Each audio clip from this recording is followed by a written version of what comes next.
You're listening to Ignite Your Success, a podcast that inspires fitness professionals to build a strong business that enables them to serve more people and engineer the lifestyle they desire. It's Brad Shepherd here, and together with Jason Ubanowicz, we're best known for running Trainer HQ, a community of passionate and profit-hungry fitness business owners that make a massive difference in others' lives every day. Each episode will unpack for you exactly what's working and deliver best practice strategies so you can confidently grow your business and make a huge impact.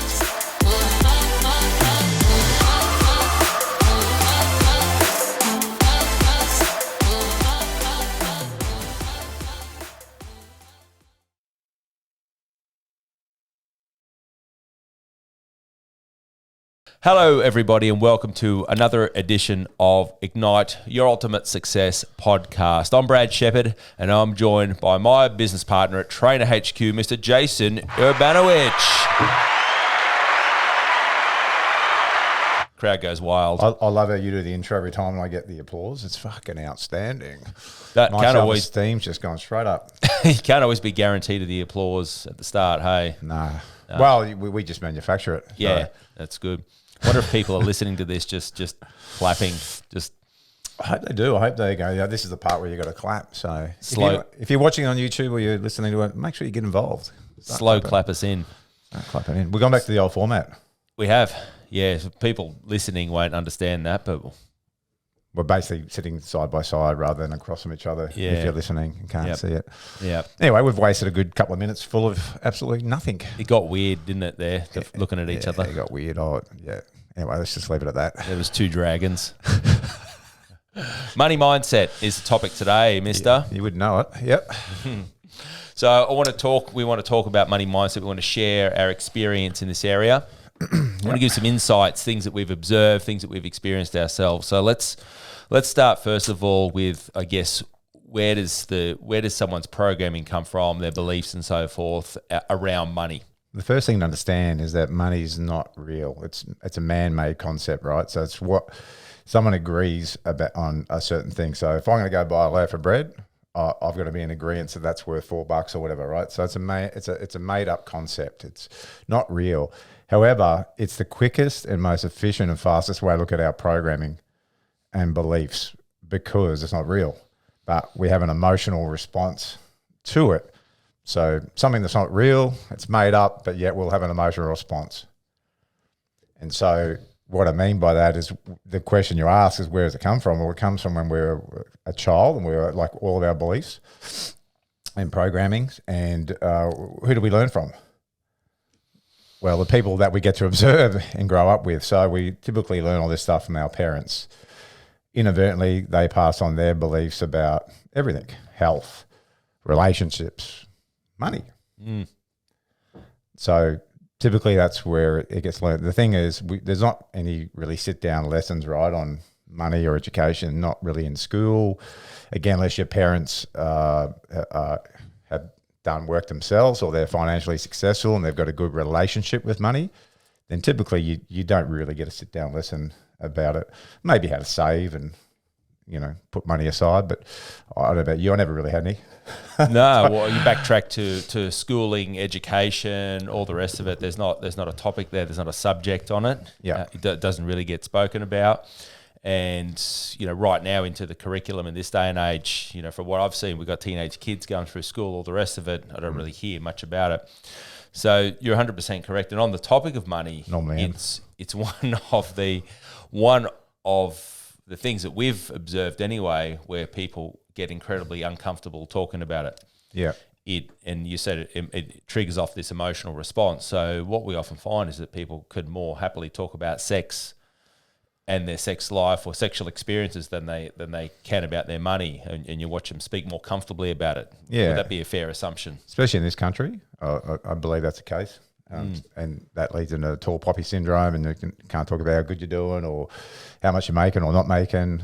So, yeah, it is, for most people, an uncomfortable topic. And, if you look back to when we were saying where do these beliefs come from a childhood, and typically in the seminars, I mean, you've seen me do this, hundreds of times when I'm talking about beliefs and hit on the topic of money. and why potentially we're not earning the amount we want.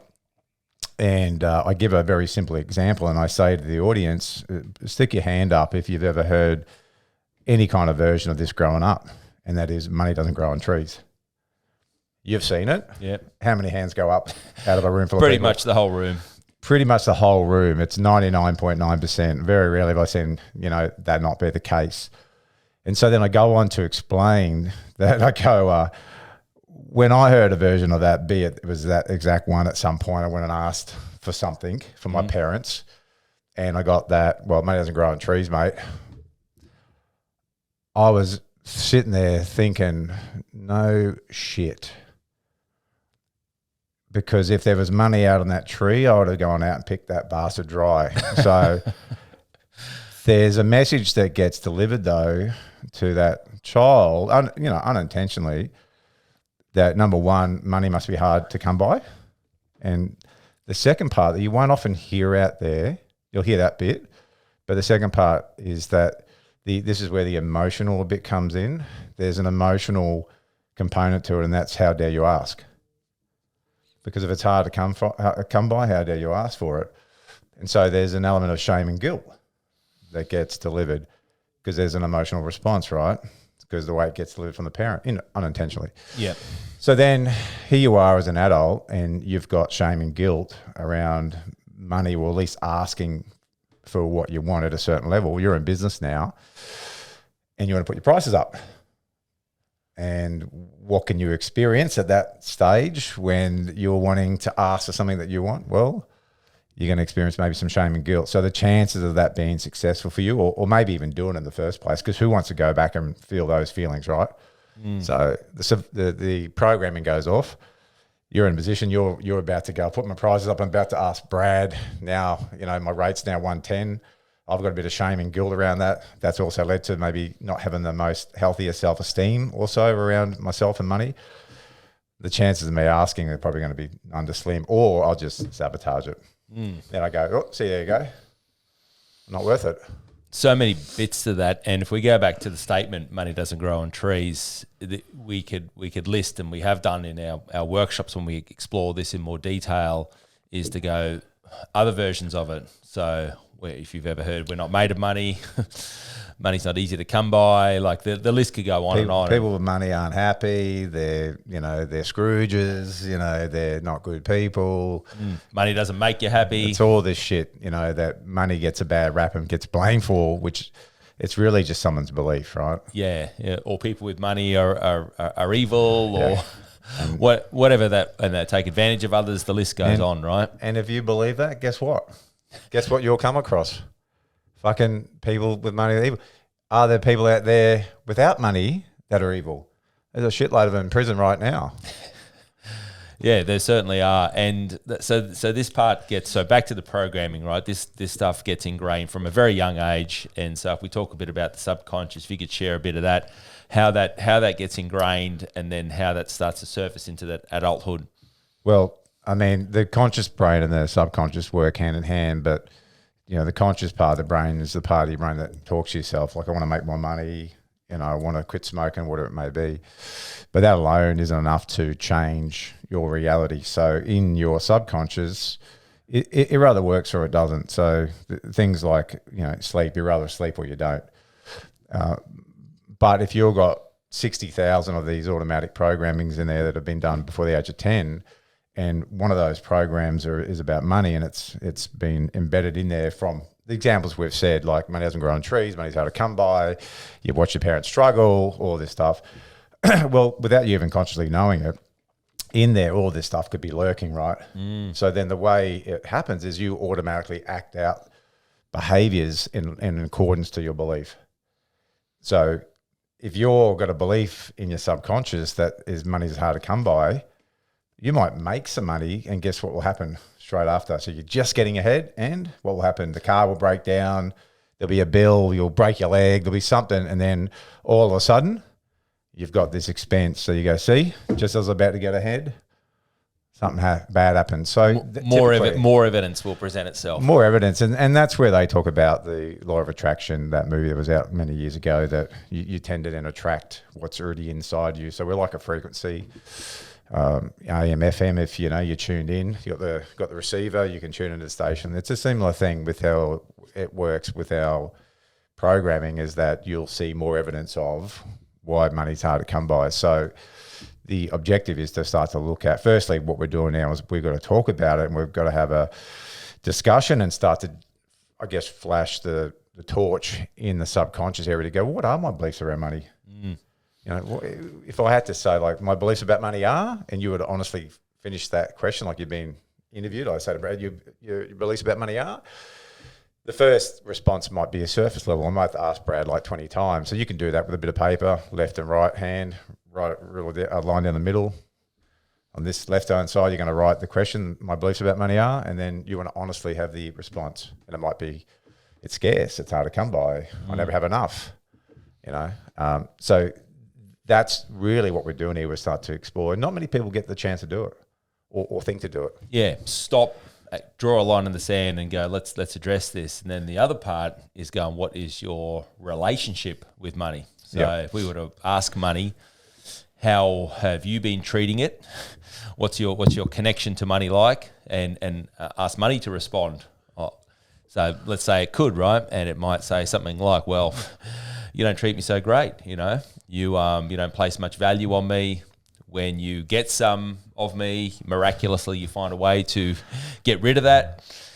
And it's just, once again, an incredibly powerful way to step outside and to go, all right, from the outside looking in, what is that belief? What's that connection? Yeah, and at the seminars we teach again, like I when I talk about the money and the programming and your beliefs around money, typically why our self-talk comes into play with this, which is very important, is that, again, the conscious brain talks to the subconscious and it embeds this programming, right? So say, for example, someone wants to do something, they want to get a car, they want to, get some mentoring, whatever it may be, PT, and they see the price and they go, I can't afford it. So conscious part of the brain, it's actually saying what's already in the subconscious. So that's when I hear someone talk, I can hear their beliefs. Classic example is the glass half full, half empty. So I can tell that person probably hasn't done a lot of work on themselves in that area, so they're still running a program from a very young age, frustrated as shit as an adult as to why they can't get ahead or get better results in that area. So I can't afford it. Now, it's one thing to say I can't afford it, but there's also in your subconscious pictures and feelings. So the picture of that and the feeling of I can't afford it, no one's cheering, fuck yes, can't afford it. So pumped today. It's great. Another opportunity where I just can't afford something. So that emotion is hopelessness, defeated, all the rest of it. So again, then how helpful is that then for you to find a solution in order to change that situation? Well, fucking zero. Fucking zero. So again, I start to tell to people, like, you don't beat yourself up, but you've got to be aware of your language, because that's actually your subconscious spitting out what you already believe. So you could go, whoa, hang on. I always say that, but that's not going to help me get to where I want. There would be a better way to say it. So I know that there's a solution that even though I might have the money in the bank, I know that I'm resourceful enough and committed enough to finding a solution and making that happen. That will instruct your subconscious to start to look for opportunities about how you can do that. But when you say you can't afford it, it just goes, rightio, I'll just show you more evidence why you can't afford it. Yeah. And for every problem, and this is part of the training that we do, for every problem, you want to go out there, and this is for anybody, you want to find not just one solution, but 2, 3, 4, 5 solutions, right? So you go, okay, cool. Well, how can I afford it? That might be another way of saying it. I know there's a solution out there. I know there are options available to me. These are all ways that you could rephrase that, which you go, okay, cool. Suddenly we now move from this place of scarcity, and now we start to open up the pathways into abundance and thinking more proactively and thinking resourceful and thinking about ways and where we can find these type of solutions. And look at that way. I mean, even sitting here, just the way I feel hearing you use those words versus I can't afford it. And you got to understand, it's the emotion that gives the belief its glue, makes it stick, So when you start saying, how can I, is way better than I can't. And I'm committed and I'm prepared to do what it takes. Who can I ask? Who can I model off? Who can I look at? Yep. What could I do? Way better. And that part will serve you way more than just, do you get the money or do you get who you become in the pursuit of developing yourself to become someone who's resourceful, find a solution. Because money's not the problem. The problem is your beliefs that you've had from a young age that you're not unaware of, and your lack of training, your lack of desire and effort to go and change this part of your life. That's the problem. Money's not the problem. Time's not the problem. Does get a bad rap, doesn't it? Money, time. Well, yeah, because, it's easy to go, I can't afford it, don't have time, because then you don't have to get off your ass and do anything. That's the truth. So part of it is our beliefs that we've had from a kid, but as an adult, it can serve you to have some of these beliefs because I don't have to do anything. If I can't afford it, I'll just go back and watch Netflix. We have a lot of people through Trainer HQ, through our community, they love their exercise and their training, right? So that's quite often many people get attracted to the fitness industry due to their love affair with health and well-being. And part of that would be, say, lifting weights, right? So think about this analogy for anyone who's trying to make a connection to this. For those of you who love your exercise and going, all right, I'm about to do a lift, and if you were to say, I can't lift that, before you go and do that lift, how great are you going to be at that lift? Not so good at all. But if you have a different mindset to it, a different approach, I'm going to give this thing a real fucking red hot go, Yeah, and good example. It completely changes the framework. And I had this very discussion with somebody just recently, and they were struggling to track their numbers, their stats, their figures, their finances, bank accounts, all that sort of stuff. It was a mess. Their fingers not work. Their fingers? Yeah, like they couldn't do it without trying to. They were just wishing, hoping. The fingers work, but they could cross their fingers and hope it was all going to magically work. And I said that person was right into lifting, powerlifting, all that sort of stuff. I said, when you train, yep. Do you you track your workouts? Do you? Yep. You track your how much you lift, all that sort of stuff. Yep. Percentages, all that sort of stuff. How well do you track it? Oh, meticulously. Yeah. Put it all in the app. Yep. Of course I do. Why do you do that? But no, I'm seriously, like, if you ask them why do you track all that stuff then? Yep. Well, trying to get better, trying to improve. Okay. So you want to be better at it. Yep. Right. Okay. Makes sense why you would track it. And then you go, okay, cool. Can we take that same action, that same belief, and now transfer it to stats and figures and money? Of course, it's highly transferable. You've got that there. Why would you want to do that? Well, it's because you want to have the things that you want to have the abundance. You want to create the lifestyle. To know what's working, what's not working, how to improve, be better. Yeah, that seems like I can see a parallel thing going on here. It's when you break it down, you go, this stuff is, we're not talking about rocket science here. But we're definitely not speaking about rocket science. And look at us. It's really fascinating, and we get to see it time and time again. 16 years coaching, 200 plus people join the high level programs. We get to see all sorts of different ways that people react, believe, words that are spoken around money, and it's quite fascinating actually that we see. Good example. And as you were talking, I was just thinking the same thing. If someone said, I can't run 10Ks, well, all right, maybe not now. So does that mean you don't try? You don't do it? Or maybe I start with trying to do 100 meters, 200 meters. It's the same thing, same concept when you were talking. I go, it's the same thing. I can't afford it. Well, maybe right now because it's not in the bank. But does that mean you just give up? Or do you go, well, how can I? What can I do? What can I read? What can I invest in? Who can I reach out to? Can I sell stuff on marketplace? I look for that in people more than anything else because that says they got what it takes to be successful. Again, if they don't have the money, but I go, you know what, this is what I'm going to do. I love seeing people go to work going, well, how can I change that situation? What can I do? What can I get?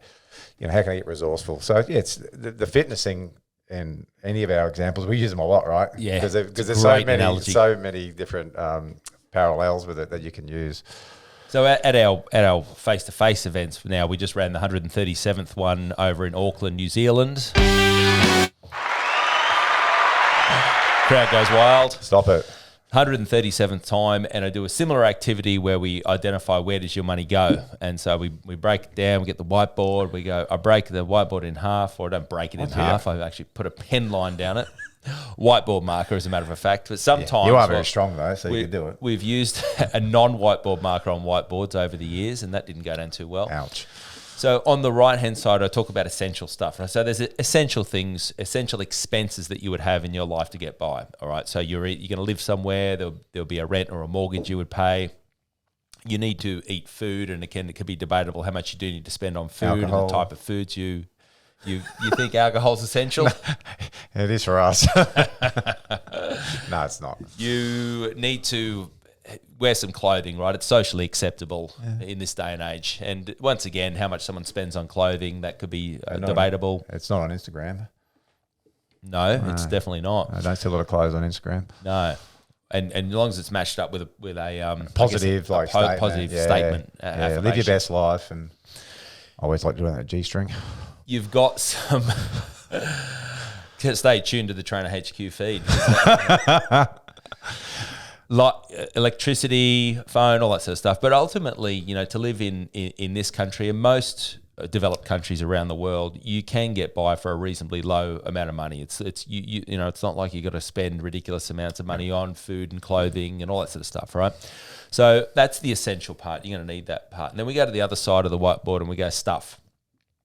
And it usually starts with the most controversial one being coffees. Who drinks it? Takeaway coffee. Yep, $4 or $5 a go, 2 a day, 5 days a week. Suddenly we're $40-$50 a week on coffee. Eating lunch on the go, then again, probably hard to go somewhere and get out of it for maybe less than $10. Yep, and I'm being conservative with some of these numbers. And then we start breaking down other things. We go, okay, who exercises here? Most of the room put their hands up. Yep, okay, supplements, protein powders, pre-workouts, intra-workouts, post-workouts, memberships, equipment, the list goes on. And then we start to talk about things that make personal trainers even more sensitive. We go athletic running shoes, and I go, I've never seen a bigger motherfucking group of society that have so many freaking pairs of shoes in every color, every style, all the rest of it. And the list goes on and on and on. And maybe alcohol, well, you could consider it essential. But ultimately, depends who you're married to. We go through that list of stuff, and what we often find when people do this drill and this activity is that depending upon their budget, their tastes, all that sort of stuff, you can suddenly claw back, anywhere from conservatively $100, $150, and we've seen people, $300-$400 a week, which can just disappear on stuff. And it's a great representation on that relationship with money, because if, again, you're not conditioned, you're not programmed to be around money or to understand the value of money or to respect money, you find yourself coming in possession of it. And then we go out there and the feeling of purchasing the takeaway coffee and the new pair of shoes and all the rest of it, it could potentially be a good feeling. It could spike the dopamine. It could give that great feeling, that great sensation. It's like I've been out there and I've trained my 3 clients this morning, and I'm walking around in this new pair of shoes. They're shiny as. I got my takeaway coffee, and that can bring a good sense, right? So it's like thinking about that connection and going, okay, do I physically need it? And if I'm saying that I want X, Y, and Z, which is further down the road, and that might involve me to do something like to save some money, to invest in the business, to do something. But I'm still stuck on the food on the go, the takeaway coffees, the shoes, all the rest of it. What am I really saying? It's like I'm saying no to the things that I want. I'm saying no to the future, to the wealth creation. And so the terminology I learned many years ago when faced with a very similar situation was, for me at the time, it was easy to say no when there was a deeper yes burning inside. Yeah. And so the deeper yes was, hey, I wanted to have the future wealth and the future success and so forth. But when your money's getting spent on stuff, you're just going to block yourself from doing that. And the question is spend all your money on stuff, and what are you going to have at the end of the day? Stuff all. Why? Because you spend all your money on stuff. And once again, very easy to do, this exercise we just spoke about, but also very easy to neglect and just keep traveling through life day in, day out. Yeah. And we've had multiple occasions where someone has done that or come to join our program and go, I can't afford it. And I was one particular one recently where young guy really wanted to help. Spoke to him the first time and I can't afford it. And, I start to go down and explore, well, what's really going on. Won't bore everyone here with it, but I get into more the psychology part of it. Anyway, he was just locked on it. And then nothing changed in his situation, of course, in his business, didn't have the right skill set, structure, support. So, it was no surprise to me that 2 months later, he's knocking on my door going, I'm ready. And I go, okay, well, what's changed, because hopefully your mindset has. And he said, look, I said, I can't afford it. I work out, I spend $150 a week on Subway. So that's a classic example. I buy takeout food every single day. I'm not making my food. And that's where money's going. So he goes, I'd much rather invest it in my future. Now, a smart decision to make at such a young age. But that's the reality that he had to be honest and then he started to look at it and go, well, that's BS that I can't afford it. It's just that I've been spending my money on other stuff. They're like takeout. Well, what's that going to give me? Nothing.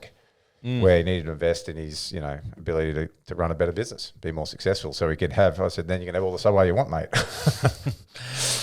And for everybody listening, that you might have your own thing. It might be, hey, I don't drink coffee, or hey, I don't eat Subway. But it's a metaphor, right? Yeah. And it just about everybody. If you got a heartbeat, there'll be the thing, right? Which is for you. And ultimately, you want to set yourself up in a position where you can enjoy the fruits of life and you can do all that. But however, if you need to go, all right, what I need to do is check, and I need to maybe go down to Coles and buy the freeze-dried coffee for a period of time, make my own. And currently people are gagging just listening to that. But going, again, that serves as a metaphor for going, what are you prepared to do? What are you prepared to go without for a period in time to have it all in the future? It's such a broad topic, and we're just scratching the surface. Like, again, that have a big enough why is really critical. And again, stopping. I speak to people all the time and go, what's your cost of living per month? Very rarely do I hear anyone know. And there was a period of time I had no idea myself. Where when you actually look at health insurance, electricity, on average, what do you actually need to live? What are your current expenses? What do I spend when I go out on the weekend? If you don't know that stuff, it's very hard to have some direction with your life, right? Because you can then, and I've done this, and I've heard you speak about it in early days. I spent more than I was making. I had this money coming in, and the accountant says, on one hand, you've made some really good money this year. The problem is you've spent more than and I know you've had a similar story. So it's about being mature, in my opinion. It's about developing a healthy, mature relationship with money. If you're honest and you go, what's my level of maturity with money? I'd say it's, for some people, it's like a 10-year-old. Some people can have $100 in their wallet, can last a week, but the moment they crack it, it's gone. Boom. Miraculously disappears, doesn't it? Yeah, and then there's other sides, people that don't invest and they're trying to hang on to everything. So there's a variation to everything. So if you sit there and go, no, I'm really good at saving and all the rest of it, and some people may be too frugal, they're spending all their time trying to protect it and they don't see the opportunities to invest and how to make it and compound their money. So we could go on, but there's some really key points so far on that strategy. I would really encourage you all to go and look at how much does it actually cost me each week or each month to live, and what am I actually earning? And then next thing, do I want to buy a house? Do I want to have X amount of money in super when I retire? You can go and work all that shit out on whoever you're with super. Typically they have a calculator. Even if I invest another $20 per week, or I put some money into a profit account, the list goes on. And this is why we, straight up in our pathway to profits in our business coaching, we start with the financial structure part of it, because it's so important. The mindset, looking at your limiting beliefs, and then the financial structure of how you're going to run your business and set yourself up for future success. Yeah, right down to structuring your bank accounts and how many bank accounts you should have, and how we're going to farm a certain portion of money off into each one of those. It is just really critical. You mentioned before about the transfer to business, right? So we talk about the increase in rates.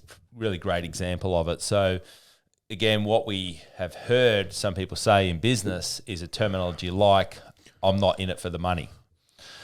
Once again, a program, something that's ingrained there, a statement that comes out of someone's mouth. And we hear that and straight away we go, I see a disconnect immediately.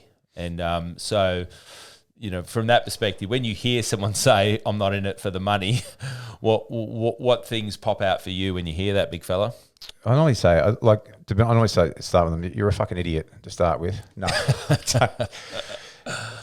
Look, anyone who has a healthy relationship with money, they're like, it's my business what I want to earn with money, right? Yep. You'll never hear it come out of my mouth because it's not an important topic. The topic, that's not the important part. The important part is I want to provide for my family. I want to live the lifestyle I want to live. And the business is the vehicle to do it. So when I hear someone say, I'm not in it for the money, it straight away tells me they've got some serious work to do on their self-esteem, because self-esteem is also linked to wealth and money, what you allow yourself to receive. And their mindset about money is very limited because they feel this need to tell people I'm not in it for the money, like there's some kind of Mother Teresa, So typically I go, why are you in business for then? Go get a job. If you're not in this to make a profit, and I don't care what the money is, and that's the thing, right? It's no one's business what you want to make or not make. But to say that you're not in it for the money as your opening statement, that's a real concern. And they're also the same people that I find struggle. So they're struggling to pay bills, they're struggling to get by, life's tough. Well, if you're walking around saying you're not in it for the money, well, you'll definitely get that. So I would say change the language. I say, well, change your language with it. So leave money out of it. Again, we talk about it all the time. Leave time and money out of anything that you're using as a reason why you're not where you want to be. And what we have seen and observed is that within that there can be some people who I guess would feel I'm in this industry to help, to serve, to change people's lives, to make a difference, all that sort of stuff. And so another way of looking at it, and potentially a healthier way, can be to say, yeah, I want to be out there. I want to be able to help. I want to serve. I want to impact people's lives in a positive way. And we see people doing that. However, we also see people whose income, the revenue they bring in and so forth might not match up to that, what they want to do. So we say you can have a healthy balance between the two. You can be out there, make a big difference in people's lives, impact those lives in a positive way, and get rewarded financially what you desire and what you deserve. And those two can be hand in hand. They can have a healthy relationship. And again, what that amount is, it's not up to your coaches at Trainer HQ. It's not up for anyone to tell you what you should earn. That's entirely up to you and your lifestyle and how you want that to be set up and the things that you might want in the future and what you want it to supply you with. So just hear us say that, again, it's just more about changing maybe the way you language it, because at the end of the day, money's as important as breathing. And if you disagree with that, you're fucking lying, because you need money to live, pay bills, do all the things you want to do. So just leave money out of it. But at the end of the day, you'll hear Brad and I say, we won't argue with anybody to the blue in the face. If after us trying to help somebody to maybe change their perspective of it and their mindset, and you still want to hang on to that belief that I'm not in it for the money, all good. You won't hear us trying to argue with it. Good, go and achieve that outcome that you weren't in it for the money. You're happy to struggle and go through it. Won't affect our lives. So, yeah. Well, I guess what we've seen after doing this is if someone wants to be right, they can remain right. That's completely up to them. Go and make no money. It's all good. Or don't do it for the money. That's fine. Yeah, and I got married, 16 years ago, and I guess what I figured out on that day is I'll never be right ever again. So I'm completely fine with that as well. Right. Mic drop. Yeah, if you listen to HP, you've got a good conversation to have tonight. The last, I guess the final positioning statements for me when it comes to money, when it comes to rate increases and so forth, and I track this back to business, and I go, what I like about the concept of, say, increasing rates, and remember when I talk about increasing rates, that's just a metaphor for a lot of things you would do in your business, but it's a pretty common one. So if you're exchanging services, you're doing one-on-one, semi-private, online coaching, all the rest of it, at some point in time, you'll have a rate increase and you'll have that conversation with your clients, and there's a whole system behind it. A couple of the mantras that I learned, which really assisted me through that journey, is number one, I said to myself, I've got no right whatsoever to decide what somebody will or won't pay for my service to train with me. And I guess what that was saying in the early days before I learnt some of this stuff is that I would start thinking for other people. I would start making decisions for other people. I would start, hypothesizing what was going to happen. And when we ask this question at our live seminars, we say, if you were to put up your charge out rates, what might your clients say, think, or feel? And typically, there's a whole bunch of words that pop up. They'd question it. They'd ask why. They'd ask, what else do I get? They'd think I'm greedy or money hungry. The list goes on. And really, again, they're an example of these limiting beliefs. And so what it's all about is how do we, first of all, acknowledge these, going, yep, all right, well, first things first, those statements, those beliefs, they're sitting in my head. And when I say my head, I speak collectively about anyone who's been through that process of increasing their rates or having a change and so forth. But what we're doing by those statements, and if we I guess buy into them, is that we're starting to make decisions for other people. We're starting to think for other people. So, the parting message from me is to say, look, you've got absolutely no right to decide what someone will or won't pay for your service, number one. Number two is you've got absolutely no right to think for other people. And you probably don't want people thinking for you. You don't want people making decisions for you. So once again, that's not up to you to do that. I like it. It's perfect. That's good. So it's a topic worth investing time and energy into. There's plenty of information, plenty of books out there. In our program, for my past business, where it was all emotional intelligence psychology, we've got a whole manual, whole training. We've got our Ignite Your Success cruise next year, and it's all on money mindset to unpack all this probably programming that you've had from your age and release it and then reprogram yourself to allow greater wealth. So it is the topic that I'm fascinated with. I know you are, and it's something that's worth just keep investing, because there's layers and layers and layers. Every time you hit another level, there'll be a whole nother bunch of things to investigate and all. But the reality is, in any area of life, and if we just say money, if there's any resistance and you keep repeating a same pattern, that's the time to stop. Stop looking externally for the next thing that may help or change, and look inside and go, listen to the podcast, it's time to really look at what are my honest beliefs around money, and how is that affecting me now? How old are those things? Are the behaviors I'm doing and the language I'm using, is that a mature adult, or is that the inner child me, running the show? Because what does a 10-year-old know about being effective with money or earning money or what to do with money effectively? So it really is a good topic to dive into, because it's so much more than money. It'll just really reveal so much about your personality, your habits, your traits, and your beliefs. So it is worthwhile doing. Another thing, just to finish up with, if you've been enjoying our podcast and if you're watching on YouTube, make sure you subscribe, make sure you give us a like, comment. If you're listening on Spotify, also look, share it. Let's get the message out there. So share it on your stories. It's quite easy to do on Spotify, any other platforms. We really want to help more people. We want to spread the word. Trainers or not trainers, we don't mind, but let's together collectively help more people get access to this information. As you can see, we don't hold back. We share a lot of our content, so more people we can help, and we can do that by you sharing the love and passing it on. Absolutely. All right, well, I guess that wraps us up for Money Mindset. Plenty more to unpack in that area, but those of you who've been tuning in, I hope this has been a good insight to get the creative juices flowing and to have a think about what your financial future could look like. Need any help? They can reach out. Absolutely. What's the best way they can help? Best place to find us is straight to our Instagram. So it's trainer_HQ. And, we don't post photos on there in our G-string. So you'll be pleasantly surprised when you get there. So. Yeah. Or you can go to our website, www.trainer-hq.com, and it's our authority site. Either way, you can go and get access to great resources, and also contact us there if you're looking for help. All right. Adios. Us up.